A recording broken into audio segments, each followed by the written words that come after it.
कारदम नमस्कार my dear friends. बहुत माने मक खुदे जे कार्बी आंगलंग तो पहाड़ी एलाका है, हिल्स एरिया है, खेती है जानो खेती है कार्बी आंगलंग जेनेका हिल्स एरिया আছে এনেকা সমতল ভূমিও আছে। আর মই আজি আহিছো বকুলিয়াৰ পৰা একদম ভিতৰত চাৰিওফালে পথাৰে পথাৰ, ইমান ধুনীয়া পথাৰ খেতি কৰি আছে। মানে কি कार्बी आंगलंग মানে কি কম আৰু মজা লাগি যায়। कार्बी आंगलंग খালি আমি ডিফু বাঞ্জা এইবিলাক ঘূৰিলে নহয়, আপুনি হাতীদণ্ডী নাম শুনিছে?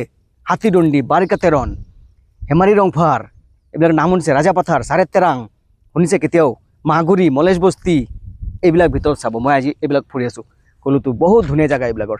कार्बी आंगलंग থাকোঁ, অলপ कार्बी आंगलंग ফুৰিবও লাগে আৰু য'ত থাকোঁ তাৰ জানিব লাগে। আৰু জানে कार्बी आंगलंग জিঅ'গ্ৰাফিকেলি পুৰা ইণ্ডিয়াৰ ভিতৰত সবচেয়ে ডাঙৰ ডিষ্ট্ৰিক্ট হয় জিঅ'গ্ৰাফিকেলি।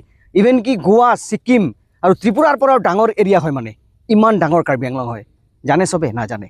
মোৰ লগত ঘূৰিব। कार्बी आंगलंग ঘূৰি আছোঁ মই এতিয়া, আৰু ঘূৰিম, বহুত ঘূৰিম। ধন্যবাদ। চৰলো।